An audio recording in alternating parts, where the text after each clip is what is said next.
Hello guys, myself Neha. C++ सिरीजचे already 2 part आपल्या चॅनलवर अपलोड झाले आहेत. सो आजच्या थर्ड पार्ट मध्ये आपण ऑपरेटर आणि त्याचे टाइप पाहणार आहोत. What is a operator? Operator are used to perform the operation in between two variables and the value. So simple syntax is data type variable name equals to operand 1 operator operand 2. Here variable is required to store the value or the result of this operation.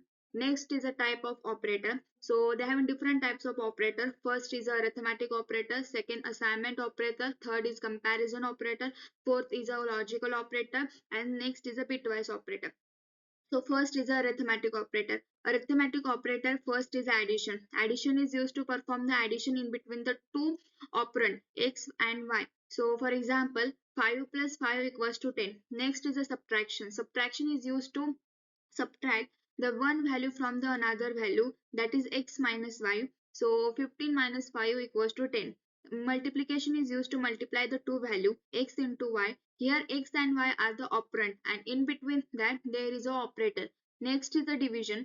Division is used to divide the one value from the another value, that is 5 by 5 equals to 1. Next is a modulus operator. Modulus operator is used to calculate the division remainder. जेव्हा आपण दोन value मध्ये division operation perform करतो, division operation perform केल्यानंतर जो reminder येतो तो reminder calculate केला जातो बाय युजिंग मॉड्युलस ऑपरेशन. त्यानंतर आहे increment operator. Increment operator is use to increase the value of variable by 1. त्यामध्ये दोन टाइप आहेत. First is a pre increment, second is a post increment.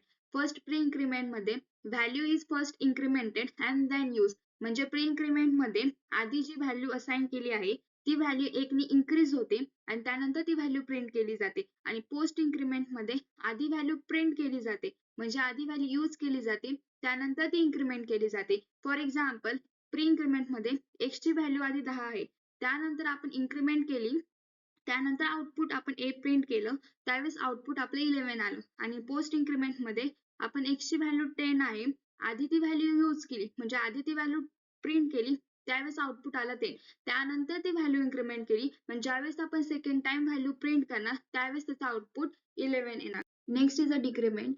In decrement decrease the value of variable by 1. त्यामध्ये सुद्धा दोन type आहे. First आहे pre decrement आणि second आहे post decrement. In pre-decrement, value is first decrement and then use, and in post-decrement, value is first use and then decrement. म्हणजे for example, pre decrement मध्ये x ची value आधी 10 आहे, ती value a मध्ये आपण त्याला प्री डिक्रिमेंट करून स्टोअर केलं. ज्यावेळेस आपण सी आउट a केलं, म्हणजे a ची व्हॅल्यू प्रिंट केली, त्यावेळेस ती व्हॅल्यू डिक्रिमेंट करून 9 आली.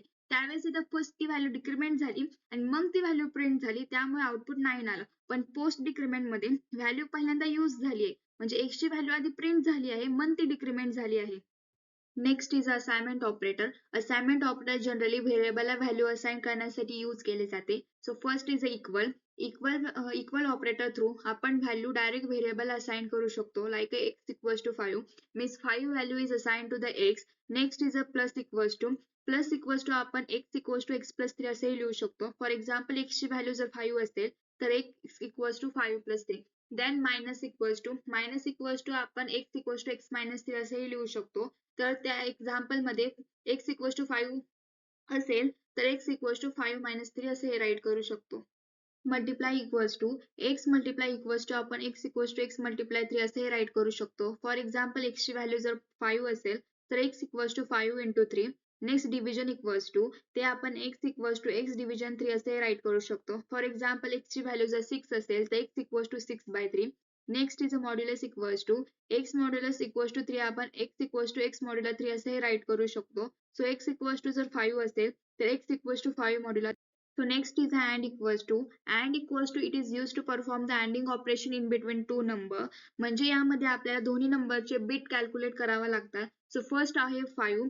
5 चे बिट कॅल्क्युलेशन 101. नंतर 3 चे कॅल्क्युलेशन आहे 011. ज्यावेळेस आपण यामध्ये ANDing ऑपरेशन परफॉर्म करतो त्यावेळेस जर दोन्ही बिट 1 असेल तर त्यावेळेस 1 रिटर्न होतो, नाहीतर अदरवाइज 0 रिटर्न होतो. सो फॉर एक्झाम्पल, यामध्ये शेवटचे दोन्ही बिट 1 आहे त्यामुळे 1 रिटर्न झालं, पण आधीचे 01 आणि 10 बिट असल्यामुळे तिथे 0 रिटर्न झालं. त्यानंतर आहे or equals to. Or equals to is same as x equals to x or 3. यामध्ये सुद्धा बिट कॅल्क्युलेशन लागतात. यामध्ये 5 equals to 101 and 3 equals to 011. But ज्यावेळेस आपलं ऑर असते त्यावेळेस आपल्याला ज्यावेळेस दोन्ही 0 असेल त्यावेळेस 0 रिटर्न होतो, अदरवाईज 1 रिटर्न होतो. सो फॉर एक्झाम्पल यामध्ये 1 1 1 0 1 1 आणि 1 0 1 हे यामध्ये दोन्ही 0 नसल्यामुळे इथे सगळ्या बिट्स 1 रिटर्न झाल्या. नेक्स्ट आहे XOR equals to. XOR equals to is same as x equals to x XOR 3. यामध्ये सुद्धा बिट कॅल्क्युलेशन रिक्वायरमेंट असते. x equals to 5, so x equals to 5 XOR 3. So 5 चे बिट कॅल्क्युलेशन असतात 1 0 1, 3 चे bit calculation 0 1 1. ज्यावेळेस दोन्ही 1 असतात त्यावेळेस हा 0 रिटर्न करतो, नाहीतर अदरवाईज 1 रिटर्न करतो. सो यामध्ये पहिल्यांदा आहे 1 0, त्यामुळे दोन्ही डिफरंट असल्यामुळे 1 रिटर्न झाला. त्यानंतर 0 1 हे दोन्ही डिफरंट असल्यामुळे 1 रिटर्न झाला. पण शेवटी 1 1 हे दोन्ही सेम असल्यामुळे 0 रिटर्न झाला. Next is right shift equals to. Right shift equals to is same as x equals to x right shift 3. तर यामध्ये जनरली काय केलं जातं, यामध्ये दोन ऑपरंट असतात. फर्स्ट x असतो आणि दुसरा 3 आहे इथे. तर पहिल्यांदा आपण x ची व्हॅल्यू 5 घेतली आहे. सो यामध्ये फर्स्ट 5 चे बिट कॅल्क्युलेशन केले जातात. तर बिट कॅल्क्युलेशन झाले 1 0 1. त्यानंतर जो सेकंड ऑपरंट असतो तेवढ्या नंबरनी आपला जो बिट आहे तो राईटला शिफ्ट केला जातो. फॉर एक्झाम्पल फर्स्ट शिफ्ट मध्ये 1 0 1 हा शिफ्ट झाला 1 प्लेसनी, सो दॅट 0 1 0 असा तो फर्स्ट शिफ्ट नंतर झाला. ज्यावेळेस सेकंड शिफ्ट केलं त्यावेळेस 0 0 1 झालं. त्यानंतर थर्ड शिफ्ट मध्ये 0 0 0. यामध्ये 5 हा राईट शिफ्ट झाला 3 ने, तो आउटपुट आलं 0. So next is a left shift equals to. Left shift equals to is also written as x equals to x left shift 3. आपण राईट शिफ्ट मध्ये पाहिले, राईट शिफ्ट मध्ये जो फर्स्ट ऑपरंट असतो तो राईटला शिफ्ट होतो सेकंड ऑपरंट एवढा. सिमिलर यामध्ये जो फर्स्ट ऑपरंट असतो तो लेफ्टला शिफ्ट होतो सेकंड ऑपरंट एवढा. फॉर एक्झाम्पल 5 चे बिट कॅल्क्युलेशन असतात 1 0 1. यामध्ये ज्यावेळेस तो फर्स्ट शिफ्ट होतो त्यावेळेस ती जो बिट असतो तो त्याच्या ओरिजिनल पोझिशन पासून लेफ्टला 1 टाइम शिफ्ट होतो. सेकंड शिफ्ट मध्ये तो जो ओरिजिनल बिट आहे तो सेकंड टाइम शिफ्ट होतो लेफ्टला. आणि थर्ड शिफ्ट मध्ये तो जो 1 0 1 ओरिजिनल बिट आहे तो 3 टाइम शिफ्ट होतो लेफ्टला. So that 1 0 1 0 0 0 output will get 40. Next type is a comparison operator. Comparison operator हे जनरली कंडिशनल स्टेटमेंट मध्ये यूज केले जातात दोन व्हॅल्यूजला कंपेअर करण्यासाठी. So first is equals to x equals to y. यामध्ये जर दोन्ही व्हॅल्यू इक्वल असेल तर रिटर्न ट्रू करतो. यामध्ये जनरली जे बुलियन व्हॅल्यूज असतात जसे ट्रू अँड फॉल्स मध्ये आपल्याला व्हॅल्यू किंवा आउटपुट रिटर्न होऊन येतं. Next is a not equals to. Not equals to मध्ये जर दोन्ही व्हॅल्यू इक्वल नसतील तर व्हॅल्यू ट्रू रिटर्न होणार, आणि जर दोन्ही व्हॅल्यूज जर इक्वल असेल तर फॉल्स रिटर्न होणार. Next is a greater than. This greater than sign is a strictly greater than. म्हणजे यामध्ये x is greater than y आपल्याला दाखवला आहे. तर यामध्ये जी x ची व्हॅल्यू आहे ती ऑलवेज y पेक्षा ग्रेटर पाहिजे तरच आपल्याला रिटर्न ट्रू होणार.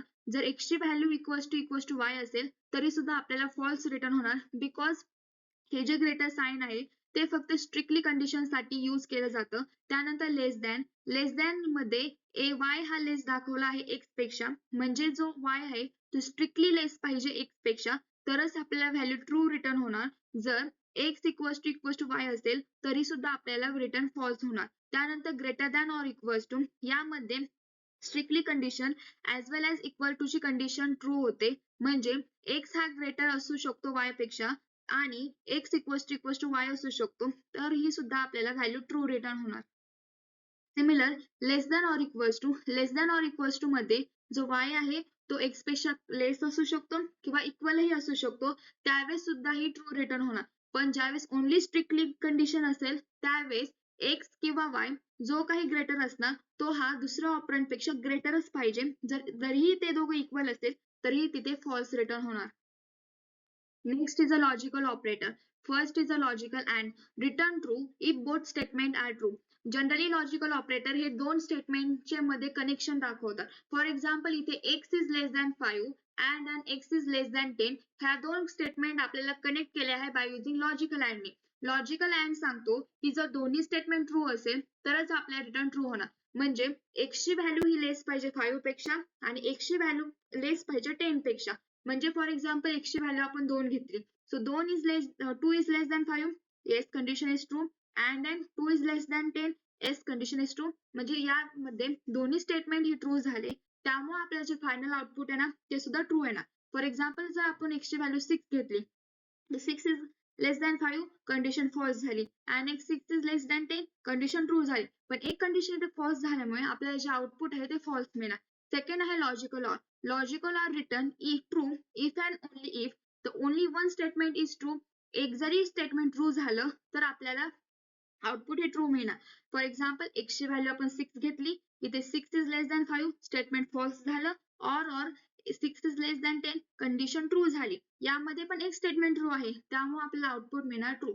लॉजिकल नॉट मध्ये जे स्टेटमेंटचं जे आउटपुट आहे ना, ते आउटपुट रिव्हर्स करण्याचं काम लॉजिकल नॉट करतं. म्हणजे लॉजिकल अँड मध्ये दोन्ही स्टेटमेंट ट्रू पाहिजे तरच आउटपुट ट्रू येणार. लॉजिकल ऑर मध्ये एक जरी स्टेटमेंट ट्रू असेल तर आउटपुट हे ट्रू येणार. आणि लॉजिकल नॉट मध्ये जे आपल्याला आउटपुट आहे ना, त्याचं रिव्हर्स होऊन आपल्याला व्हॅल्यू डिस्प्ले होणार. So next type is a bitwise operator. First is a bitwise AND. Bitwise AND मध्ये आपल्याला डेसिमल व्हॅल्यूचं कॅल्क्युलेशन करावं लागतं बायनरी मध्ये. So for example bitwise AND आपण परफॉर्म केलं 7 and 4 मध्ये. सो 7 चं रिप्रेझेंटेशन आहे 111 and 4 चं रिप्रेझेंटेशन आहे 100. ज्यावेळेस आपण bitwise AND ऑपरेशन परफॉर्म केलं 7 and 4 मध्ये, जर दोन्ही बिट 1 असेल तर रिटर्न 1 होणार, नाही तर रिटर्न 0 होणार. सो पहिले दोन बिट 1 असल्यामुळे रिटर्न 1 झालं. 1 0 आणि 1 0 असल्यामुळे दोन्ही 0 झाले. सो त्याचं फायनल आउटपुट येतं 100. त्याचं डेसिमल कॅल्क्युलेशन आहे किंवा करस्पॉन्डिंग व्हॅल्यू आहे 4. So output is 4. नेक्स्ट आहे bitwise or. Bitwise or operation आपण परफॉर्म केलं 7 and 4 मध्ये. यामध्ये सुद्धा बायनरी कॅल्क्युलेशन लागतात. सो 7 चं बायनरी कॅल्क्युलेशन आहे 111 and 4 चं कॅल्क्युलेशन आहे 100. ज्यावेळेस आपण बिटवाइज ऑर ऑपरेशन परफॉर्म केलं 7 and 4 मध्ये, त्यावेळेस जर दोन्ही बिट जर 0 असेल तर रिटर्न 0 होणार, नाही तर 1 होणार. सो फॉर एक्झाम्पल इथे दोन्ही फर्स्ट बिट 1 आहे, त्यामुळे रिटर्न 1 झालं. नंतर 1010 आहे, त्यामुळे दोन्ही बिट डिफरंट असल्यामुळे व्हॅल्यू रिटर्न झाली 1. यामध्ये दोन्ही 0 बिट नसल्यामुळे इथे व्हॅल्यू 0 रिटर्न झाली नाही, त्यामुळे फायनल आउटपुट आलं 111. याचं डेसिमल रिप्रेझेंटेशन किंवा डेसिमल फायनल कॅल्क्युलेशन आहे 7. Next is a bitwise XOR. Bitwise XOR मध्ये सुद्धा बायनरी कॅल्क्युलेशनची गरज असते. यामध्ये 7 एक्झॉर 4 ऑपरेशन आपण परफॉर्म केलं आहे. यामध्ये 7 चं कॅल्क्युलेशन किंवा 7 चं रिप्रेझेंटेशन आहे 111 and 4 चं रिप्रेझेंटेशन आहे 100. ज्यावेळेस आपण एक्झॉर ऑपरेशन परफॉर्म करतो 7 and 4 मध्ये किंवा कोणत्याही ऑपरेंड मध्ये, त्यावेळेस जर दोन्ही बिट सेम असेल तर रिटर्न 0 होणार, नाही तर 1 होणार. यामध्ये फर्स्ट 2 बिट 1 असल्यामुळे रिटर्न 0 झाले आणि अदर 2 बिट्स 1010 असल्यामुळे रिटर्न 1 झाले. म्हणजेच एक्झॉर मध्ये दोन्ही बिट जर सेम असेल तर रिटर्न 0 होणार, नाहीतर रिटर्न 1 होणार. So next is a bitwise not. यामध्ये जे काही बायनरी कॅल्क्युलेशन असतात ऑपरेंडचे ते रिव्हर्स केले जातात. फॉर एक्झाम्पल जर 0 असेल तर 1 मध्ये कन्वर्ट होणार, 1 असेल तर 0 मध्ये कन्वर्ट होणार. फॉर एक्झाम्पल इथे 4 आहे, 4 चं बायनरी रिप्रेझेंटेशन आहे 100. जर आपण बिटवाइज नॉट ऑपरेशन परफॉर्म केलं 4 वर तर ते कन्वर्ट होणार 011 मध्ये, त्यावेळेस त्याचं फायनल आउटपुट येणार 3. So next is a left shift. Left shift मध्ये दोन ऑपरंड यूज केले जातात. यामध्ये जो फर्स्ट ऑपरंड असतो तो लेफ्ट शिफ्ट केला जातो सेकंड ऑपरंडच्या पोझिशन एवढा. म्हणजे इथे 5 फर्स्ट ऑपरंड आहे, तो फर्स्ट 5 ऑपरंडला आपण बायनरी मध्ये कन्वर्ट करणार. So binary conversion is a 101. त्यानंतर जो सेकंड ऑपरंड आहे ती झाली पोझिशन, म्हणजे त्या पोझिशन एवढा आपल्याला 5 लेफ्ट साईडला शिफ्ट करायचा आहे. जसे की 101 हे बायनरी कॅल्क्युलेशन आहे 5 चं, याला आपण 2 बिटनी किंवा 2 पोझिशननी आपण लेफ्ट शिफ्ट केले, त्यावेळेस त्याची व्हॅल्यू आली 10100. याचं जे डेसिमल कन्व्हर्जन आहे ते 20 आहे. म्हणजे ज्यावेळेस आपण लेफ्ट शिफ्ट करतो त्यावेळेस जी ओरिजिनल व्हॅल्यू आहे ती 4 टाइम इन्क्रीज होते ओरिजिनल व्हॅल्यू पेक्षा. सो नेक्स्ट आहे राईट शिफ्ट. आपण लेफ्ट शिफ्ट मध्ये पाहिले, जो फर्स्ट ऑपरंड असतो तो सेकंड ऑपरंडच्या पोझिशन एवढा लेफ्ट शिफ्ट केला जातो. तसेच राईट शिफ्ट मध्ये जो फर्स्ट ऑपरंड असतो तो सेकंड पोझिशन एवढा राईटला शिफ्ट केला जातो. फॉर एक्झाम्पल इथे 16 राईट शिफ्ट 2, म्हणजे जो 16 आहे त्याला फर्स्ट आपण कन्वर्ट केलं बायनरी मध्ये 10000. त्यावेळेस आपण राईट शिफ्ट केलं 2 पोझिशननी, म्हणजे जो 16 आहे तो 2 पोझिशन राईट शिफ्ट होणार. त्यावेळेस त्याची व्हॅल्यू आली, डेसिमल व्हॅल्यू आली 4. म्हणजे ज्यावेळेस आपण राईट शिफ्ट करतो जी ओरिजिनल व्हॅल्यू आहे ती 4 टाइम डिक्रीज होते. So let's see example on VLC. So आज आपण पाहिलेल्या सगळ्या ऑपरेटरचे आपण एक प्रॅक्टिकल पाहूया. सो फॉर एक्झाम्पल आपण आपल्या C++ कोडचे एक बेसिक सिंटॅक्स राईट करून घेऊ. सो फर्स्ट आपण राईट करतो header file. So hash include iostream using namespace std int main return 0. So आपल्या एका C++ प्रोग्रामचं एक बेसिक स्ट्रक्चर आहे. तर यामध्ये आपण फर्स्ट आपल्याला ऑपरेटरसाठी 2 ऑपरंडची गरज असते. तर त्यासाठी आपण 2 व्हेरिएबल डिक्लेअर करून घेऊया. सो आपले जे 2 व्हेरिएबल असणार तो इंटिजर डेटा टाइपचे असणार. So int a and int b. So आपण हे काय केले, 2 व्हेरिएबल सेपरेटली डिक्लेअर केले. पण आपण 2 व्हेरिएबल सेपरेटली डिक्लेअर करण्यापेक्षा आपण एक मल्टी व्हेरिएबल नावाचे कन्सेप्ट पाहिला होता व्हेरिएबल्समध्ये. म्हणजे आपण हे 2 व्हेरिएबल सेपरेटली डिक्लेअर करण्यापेक्षा आपण जर ते 2 व्हेरिएबल असेही डिक्लेअर करू शकतो. त्यानंतर आपण हे व्हेरिएबल फक्त डिक्लेअर केले. पण जर आपल्या यांना या व्हेरिएबल्सला इनिशियलाइज करायचं असेल तर त्यासाठी आपल्याला व्हॅल्यू प्रोव्हाइड करावी लागते. सो आपण a इनिशियलाइज केलं 5 ने आणि b सुद्धा इनिशियलाइज केलं 5 ने. तर त्यासाठी आपण फर्स्ट आपलं अरिथमेटिक ऑपरेटर पाहूया प्लस. सो जे आपण ऑपरेशन परफॉर्म करणार आहोत त्या ऑपरेशनचा जो रिझल्ट आहे तो स्टोअर करण्यासाठी आपल्याला एका व्हेरिएबलची गरज असते. फॉर एक्झाम्पल इंट नावाचं एक व्हेरिएबल क्रिएट केलं, त्यामध्ये आपण a प्लस बी चे ऍडिशन स्टोअर करणार आहोत. सो आता आपण a प्लस बी ची ऍडिशन स्टोअर केली, त्यानंतर आपण आता याला प्रिंट करूया. सीआउट स्टेटमेंट आणि सीआउट स्टेटमेंटने आपला जो रिझल्ट आहे तो आपण आपल्या डिस्प्लेवर प्रिंट करू शकतो. सो त्यासाठी आपण एक प्रिंटिंग स्टेटमेंट लिहूया. ऍडिशन इज हे एक प्रिंटिंग स्टेटमेंट आहे जे की ऍज इट इज आपल्या कन्सोलवर प्रिंट होऊन येणार. त्यानंतर आपण आपल्या सी ला प्रिंट करूया. सो आपण आता रिझल्ट पाहूया. So 5 plus 5 addition is 10. So now subtraction. So int d नावाचं एक व्हेरिएबल क्रिएट केलं जो की आपल्या सबट्रॅक्शनला स्टोअर करणार. सो यामध्ये a minus b cout subtraction is cout d. So 5 minus 5 इथे आपला आउटपुट काय येणार 0. इथे आपला आउटपुट काय आला 10. So let's see subtraction is 0. आता इथे बघा ऍडिशन अँड सबट्रॅक्शन 10 नंतर पुन्हा सबट्रॅक्शन त्याच लाईनला प्रिंट झालं. जर आपल्याला ती लाईन नेक्स्ट लाईनला प्रिंट करायची असेल तर आपण एक कीवर्ड आहे एंड एल नावाचं जे की आपण नेक्स्ट लाईन साठी यूज करतो एंड एल. आता पहा जे सबट्रॅक्शन आहे ते नेक्स्ट लाईनला प्रिंट झालं. त्यानंतर आहे मल्टिप्लिकेशन. इंट e नावाचे एक व्हेरिएबल क्रिएट करूया जो की आपल्या मल्टिप्लिकेशनला स्टोअर करणार. So a into b cout आपलं प्रिंटिंग स्टेटमेंट मल्टिप्लिकेशन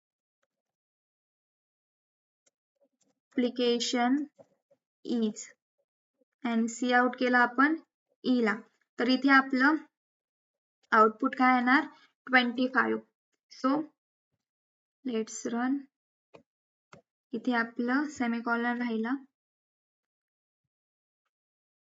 सो इथे बघा आपण एक प्रिंट न्यू लाईन प्रिंट केली नाही. So and L. So multiplication is 25. त्यानंतर डिव्हिजन इंट एफ नावाचं व्हेरिएबल क्रिएट केलं जे की आपल्या डिव्हिजनला स्टोअर करणार. आपण एक प्रिंटिंग स्टेटमेंट लिहिलं डिव्हिजन इज आणि एफ ला प्रिंट केलं सेमीकॉलन दिला. त्याआधी आपण end L new line print केली. इथे आपलं आउटपुट काय येणार 5/5 is 1. So 5/5 is 1 end L इथे राहिलं.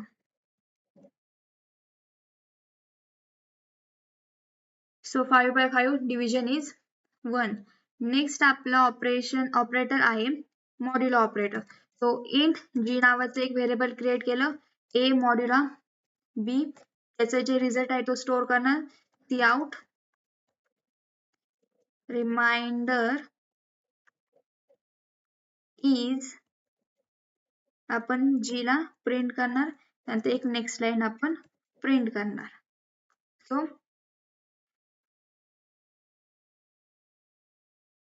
बघा रिमाइंडर इज 0. 5/5 काय येणार 1. त्याचं डिव्हिजन येणार, पण त्याचं रिमाइंडर काय येणार 0 येणार. So 0, output is 0. त्यानंतर इन्क्रीमेंट. आता एक इंट h नावाचे व्हेरिएबल आपण क्रिएट केलं, त्यामध्ये आपण काय केलं, प्री इन्क्रीमेंट a केलं. आता a ची व्हॅल्यू आपली काय आहे 5 आहे. प्री इन्क्रीमेंट म्हणजे आधी व्हॅल्यू इन्क्रीमेंट होणार, त्यानंतर ती यूज होणार. मग यावेळेस तिथं आपण आधी व्हॅल्यू काय करणार, इन्क्रीमेंट करणार. Suppose cout pre increment. So पहा h ला आपण प्रिंट केलं अँड l.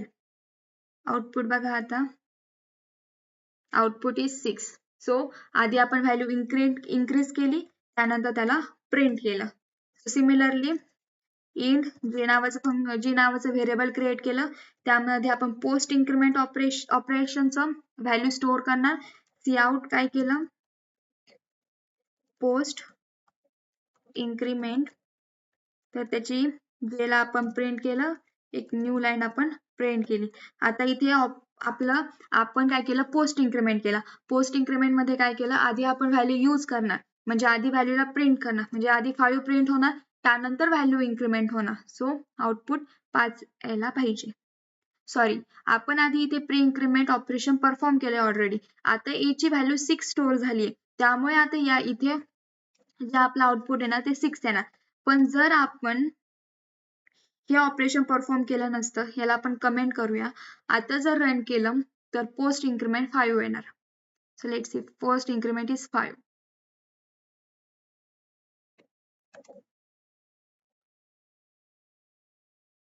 तर बघा, पोस्ट इन्क्रीमेंट इज 5. त्याआधी आपण प्री इन्क्रीमेंट केल्यामुळे आपली जी a ची व्हॅल्यू आहे ती 6 झाली, त्यामुळे आपलं आउटपुट हे 6 झालं. सो इथे त्यानंतर आपण पोस्ट डिक्रीमेंट. आता पोस्ट डिक्रीमेंट आपण b वर परफॉर्म करूया, बिकॉज आपली a ची व्हॅल्यू जी आहे ती चेंज होऊन 6 झाली आहे. सो इफिशियंट वे साठी आपण आता b ची व्हॅल्यू डिक्रीमेंट साठी यूज करूया. So a equals to minus minus a.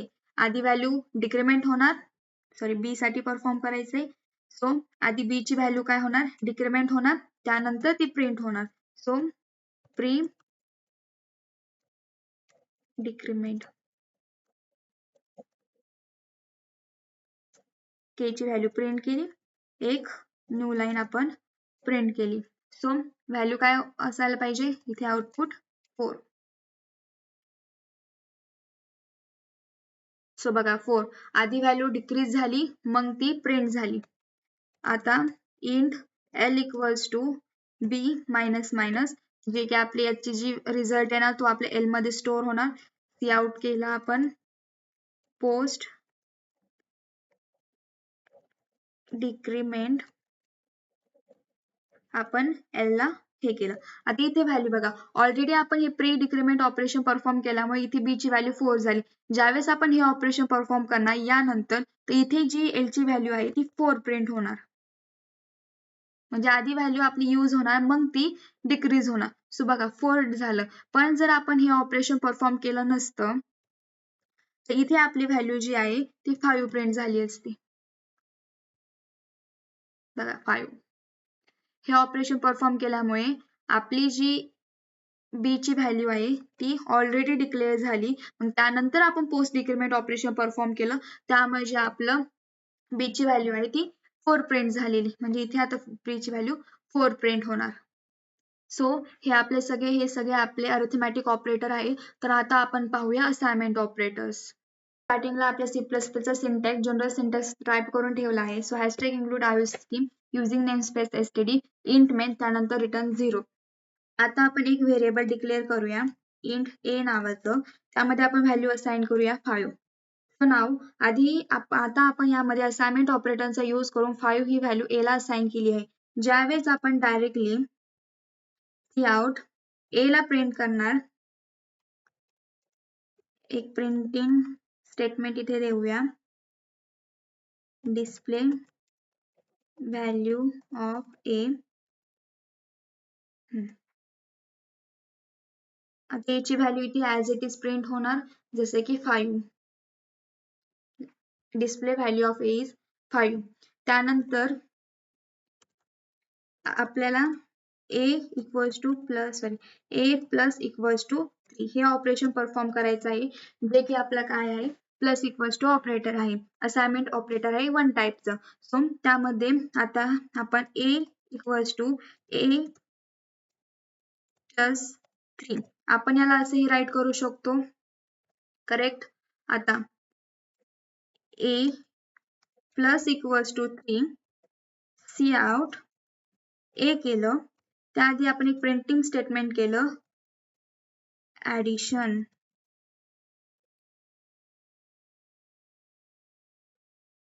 End L. So आता व्हॅल्यू काय प्रिंट व्हायला पाहिजे, आपण याला असे लिहितो a equals to a plus 3. So a ची व्हॅल्यू आहे, so a equals to a ची व्हॅल्यू आहे 5 प्लस 3, आउटपुट इज 8. आपला आउटपुट काय आला पाहिजे 8. So addition is 8. त्यानंतर आहे असाइनमेंट आणि subtraction. So a minus equals to 3. याला आपण असे लिहू शकतो a equals to a minus 3. So a minus equals to 3 C out subtraction a ला प्रिंट केलं. आता इथे ऑलरेडी a ची व्हॅल्यू आता 8 झाली आहे, त्यामुळे आपण इथे दुसरा व्हेरिएबल एक डिक्लेअर करूया, int b equals to 9. So इथे b b b ते b. सो आता सी आउट आपण करूया b ला. ओके.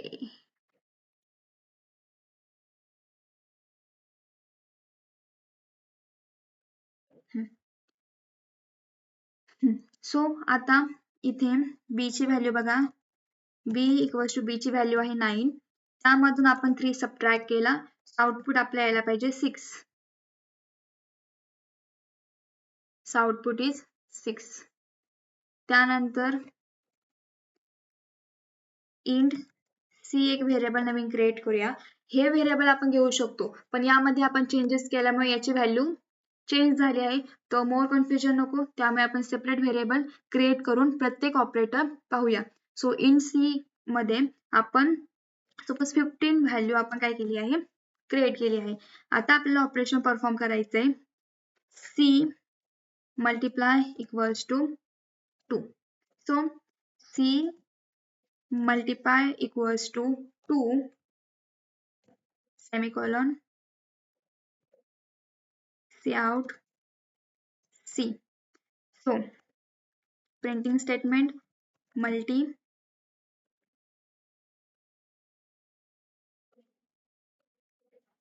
new line, थोडीशी स्पेस देऊया. सो इथे आता आपल्याला आउटपुट काय यायला पाहिजे, पण याला आपण असे लिहू शकतो C equals to C multiply by 2 means output is 30. Output is 30. So पाहूया आउटपुट. So output is 30. ते 6 कुठे प्रिंट झालंय, हो इथे न्यू लाईन राहिली. So output is 30. त्यानंतर आहे डिव्हिजन. सो आपल्याला एक नवीन व्हेरिएबल क्रिएट करूया इंट डी, त्याला व्हॅल्यू देऊया 10. आपल्याला परफॉर्म करायचं आहे D division equals to 5. So बघा याला आपण असे लिहू शकतो D equals to D by 5. त्यानंतर D by equals to 5. So C out जर आपण डी ला केलं, त्याआधी एक प्रिंटिंग स्टेटमेंट डिव्हिजन इज एक नवीन स्टेटमेंट, ते नवीन लाईन प्रिंट करण्यासाठी एंडेल. सो आता इथे आउटपुट आपलं काय आलं पाहिजे बघा, डी ची व्हॅल्यू आधी काय आपली 10 आहे, त्यामध्ये आपण डिव्हिजन परफॉर्म केले 5 सेकंड ऑपरंड, तर व्हॅल्यू काय येणार आपली 2. So let's check. Value is 2. त्यानंतर आहे मॉड्युलस ऑपरेटर. इंट एक व्हेरिएबल क्रिएट करूया. त्यामध्ये आपण 6 व्हॅल्यू प्रोव्हाइड करूया. सो त्यामध्ये आता आपल्याला परफॉर्म करायचं आहे E modulo equals to 3. So याला आपण असे लिहू शकतो E equals to E modulo 3. So E modulo 3 C out काय केला आपण ई ला गेला. त्याआधी मॉड एल न्यू स्टेटमेंट साठी. सो इथे आउटपुट आपल्याला काय यायला पाहिजे. मॉड्युलस ऑपरेटर काय करतो रिमाइंडर फाउंड आउट करून देतो. सो ज्यावेळेस आपण 6 mod E equals to 6 modulo 3 करणार तर 6 ला पूर्ण भाग जातो 3 ने. सो त्याचा जे आउटपुट येणार ते 0 येणार. So output is 0. For example ह्या 6 ऐवजी जर 6 च्या जागी आपला 7 असता तर आउटपुट काय आलं असतं 1 बिकॉज 7 डिवाइड बाय 3 आपलं जे डिव्हिजन आन्सर येतं ते 2 येणार आणि जो रिमाइंडर येणार तो 1 येणार. सो हा रिमाइंडर कॅल्क्युलेट करून येतो 1. त्यानंतर आहे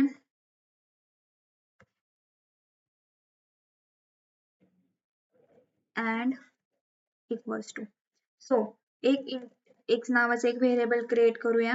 त्याला आपण 5 व्हॅल्यू देऊया. इथे आपल्याला ऑपरेशन परफॉर्म करायचं आहे and इक्वल्स टू.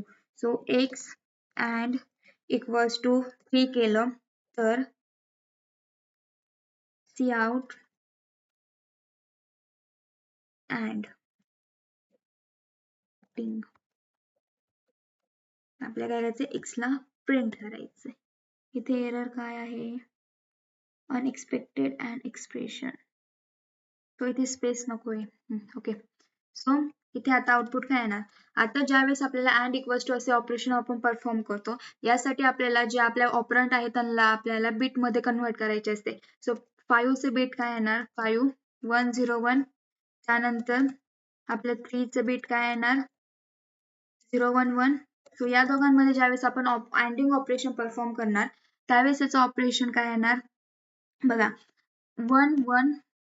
ज्यावेळेस अँडिंग असतं बोथ 1 असेल तर 1 व्हॅल्यू आहे ना. So first is 1. त्यानंतर जे मधले आहे 0 1 0 आणि फर्स्ट आहे 1 0 0. सो याचं जे डेसिमल कॅल्क्युलेशन काय असणार 1. सो आपला फायनल आउटपुट काय असणार 1. So let's check anding is 1. So similarly आपल्याला ऑर ऑपरेशन परफॉर्म करायचंय.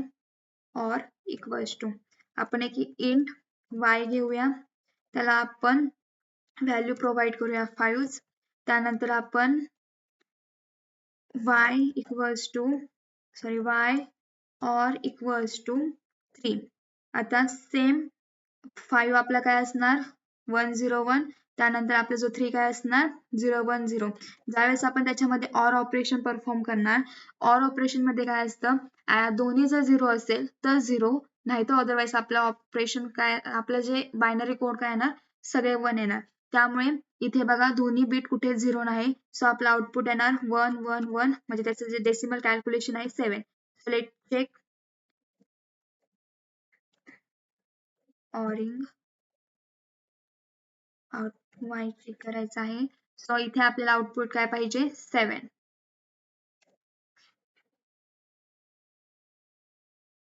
So oring is 7. इथे आपली न्यू लाईन राहील. So let check. सो बघा ऑरिंग इज 7. सो त्यानंतर आहे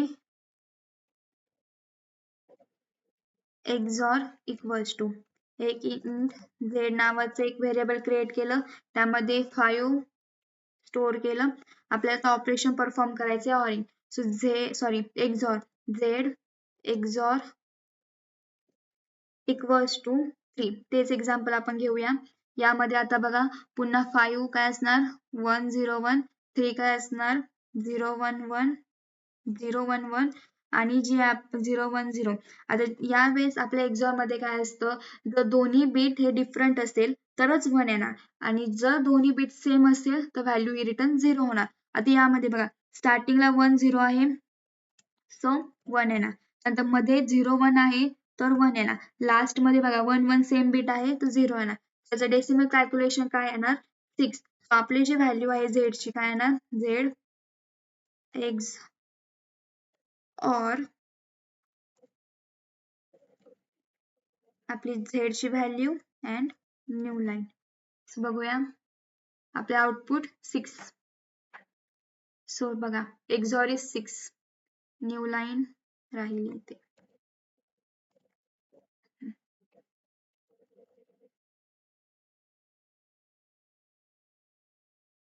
सो बघा XOR is 6. सो आता पाहूया right shift equals to. So आपण एक t नावाचे व्हेरिएबल क्रिएट केला ज्याला 5 व्हॅल्यू असाइन केली. So x right shift equals to 3 म्हणजे जो आपला 5 चा जो बायनरी कोड असणार 0 1 0 जो 3 पोझिशननी शिफ्ट होणार, 3 पोझिशननी शिफ्ट होणार. त्याची व्हॅल्यू काय येणार आधी फर्स्ट याला तो काय होणार 0 1 0, नंतर सेकंड याला तो काय होणार 0 0 1, मग थर्ड याला काय होणार 0 0 0. सो आपला जो फायनल आउटपुट काय येणार तिथे मध्ये स्पेस नको आहे. त्यानंतर ज्यावेळेस आपण आपल्या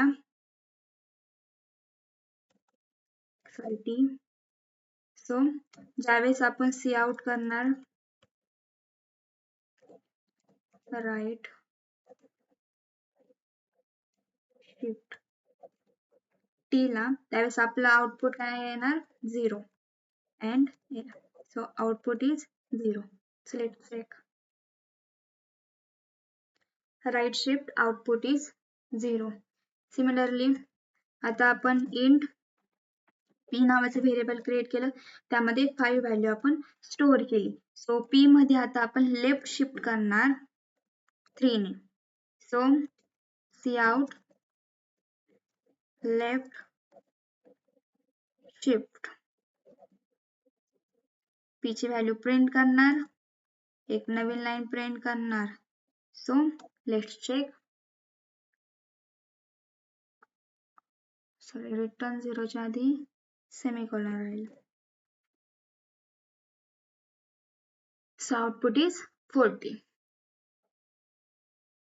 सो इथे आपले असाइनमेंट ऑपरेटर कंप्लीट झाले आहेत. तर आता आपण पाहूया कंपॅरिझन ऑपरेटर. सो कंपॅरिझन मध्ये फर्स्ट इक्वल्स टू इंट एक x नावाचे व्हेरिएबल क्रिएट केलं त्यामध्ये 5 व्हॅल्यू स्टोअर केली. Int y equals to create केलं त्यामध्ये 3 व्हॅल्यू स्टोअर केली. आता suppose int z equals to variable create केलं जो की आपला रिझल्ट स्टोअर करण्यासाठी फर्स्ट आपण चेक करूया x इक्वल्स टू y आहे का नाही. So C out equal return z केलं. आता इथे बघा x आणि y ची व्हॅल्यू हे इक्वल नाहीये त्यावेळेस आपले जे व्हॅल्यूज असतात कंपॅरिझन मध्ये ते बुलियन फॉर्म मध्ये रिटर्न होतात. सो ज्यावेळेस आपल्या व्हॅल्यू करेक्ट असतात म्हणजे ज्यावेळेस ट्रू असते त्यावेळेस 1 रिटर्न होतं आणि ज्यावेळेस व्हॅल्यू आपली फॉल्स असेल तर रिटर्न 0 होतो. आता इथे बघा z ची व्हॅल्यू ही 0 आहे बिकॉज x आणि y हे इक्वल आहेत तर नाही त्यामुळे ही कंडिशन फॉल्स आहे म्हणजे आपले रिटर्न काय होणार 0. So equals to 0. सपोज इथे सुद्धा 5 असते तर प्रिंट काय झालं असतं 1 इक्वल्स टू 1. आता पाहूया नॉट इक्वल्स टू. सपोज आता इंट a घेतला 9 अँड b घेतला 5. दोघे इक्वल आहेत का नाही म्हणजे याचं रिझल्ट काय आहे ना obviously 1. So int t equals to a is not equals to b. See out not equal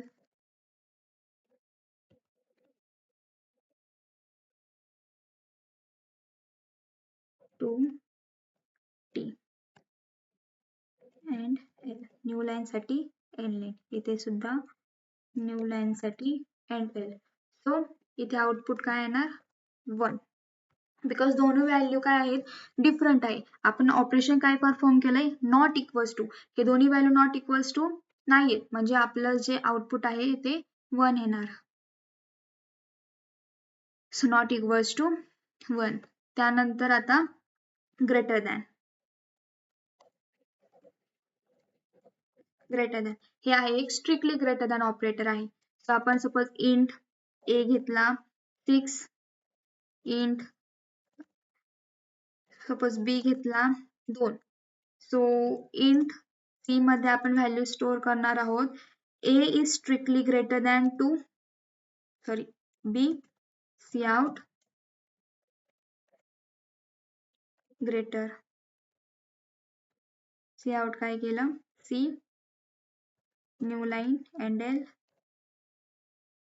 so strictly greater आहे एस आहे, सॉरी आपल्याला व्हेरिएबल नेम डबल झाले ओ पी किंवा W. So O W. So output is 1 because हा आपला काय आहे स्ट्रिक्टली ग्रेटर आहे. जर इथे 6 असतं, दोघं इक्वल आहे, पण आपली ग्रेटर दॅनची कंडिशन काय सांगते जो फर्स्ट ऑपरंट आहे म्हणजे जो ओ आहे तो स्ट्रिक्टली ग्रेटर पाहिजे, तो इक्वल नाही पाहिजे. इथे दोन्ही इक्वल झाले मग यावेळेस इथे आपलं आउटपुट काय येणार 0. Output is 0. सिमिलरली लेस साठी आपण पाहूया C out less C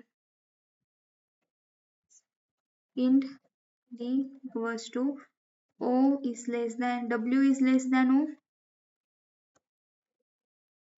and l new line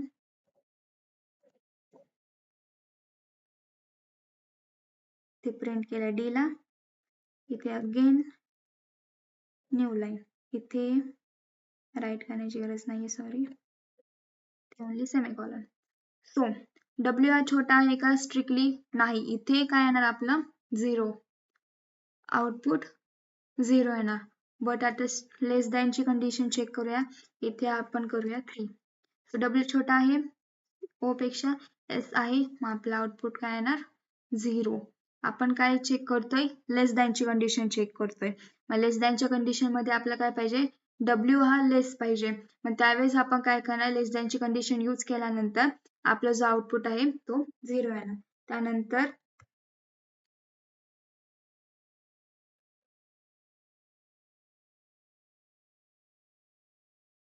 greater than or equals to.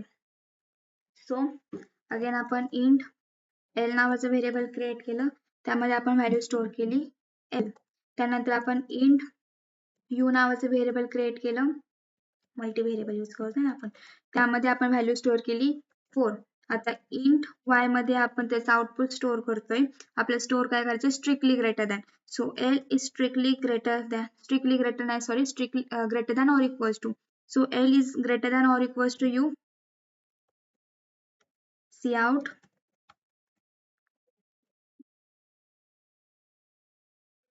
greater than or equal.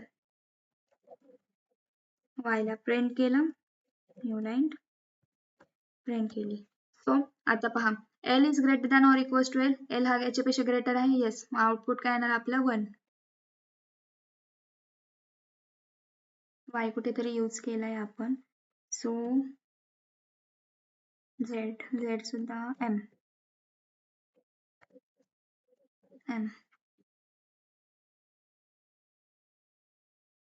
So पहा आउटपुट इज 1 बिकॉज जो आपला एल आहे तो यू पेक्षा मोठा आहे. जर आपण यू सुद्धा एड घेतला तरी पण आपला आउटपुट 1 येणार बिकॉज आपण इक्वल टू ची कंडिशन सुद्धा इथे यूज केली आहे. ठीक आहे, सेम आपण लेस दॅन कंडिशन साठी यूज करू शकतो. C out less than or equal. Cout n केलं त्याआधी ended. So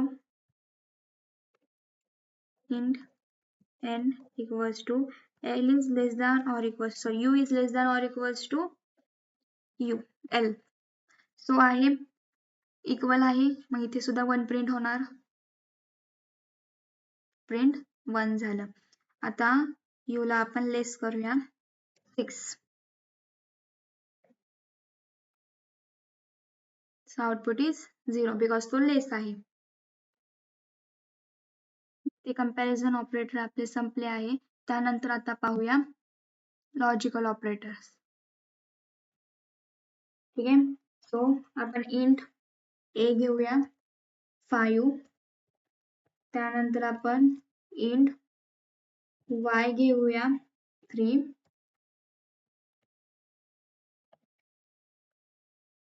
त्यानंतर आपण काउट करूया लॉजिकल नॉट, त्यानंतर तर नॉट करायचं म्हणजे आपले जे आउटपुट आहे त्याला रिव्हर्स करायचंय. So x is greater than 3 and x is less than 10 and new line. इथे बघा x is सॉरी a घ्यायचा इथे. सो a 3 पेक्षा मोठा आहे का? येस आहे, ही कंडिशन ट्रू झाली. a इज लेस दॅन 10 आहे का? हो आहे, ही कंडिशन ट्रू झाली. इथे मध्ये अँड यूज केलाय म्हणजे हे दोन्ही स्टेटमेंट ट्रू असल्यामुळे हे याचं टोटल जे आउटपुट आहे ते ट्रू येणार. पण इथे नॉट असल्यामुळे जो ट्रू आहे म्हणजे ट्रूचं रिव्हर्स होणार, आन्सर मध्ये फॉल्स येणार म्हणजे की आपलं 0. सो लॉजिकल नॉट इज इथे कुठे Y. So logical not is 0. So इथे आपले सगळे ऑल ऑपरेटर आपले इथे संपले आहे. सो गाइज आजच्या आपल्या ऑपरेटर टॉपिक मध्ये आपण सर्व टाइपचे ऑपरेटर पाहिले आहेत, त्यानंतर त्याचे VS कोड प्रॅक्टिस क्वेश्चनही पाहिले आहे. तर आता उद्याच्या टॉपिक मध्ये आपण कंडिशनल स्टेटमेंट स्टार्ट करत आहोत. जर तुम्हाला आजचा व्हिडिओ आवडला असेल तर नक्की सबस्क्राईब करा, लाईक करा, शेअर करा, कमेंट करा. थँक्यू.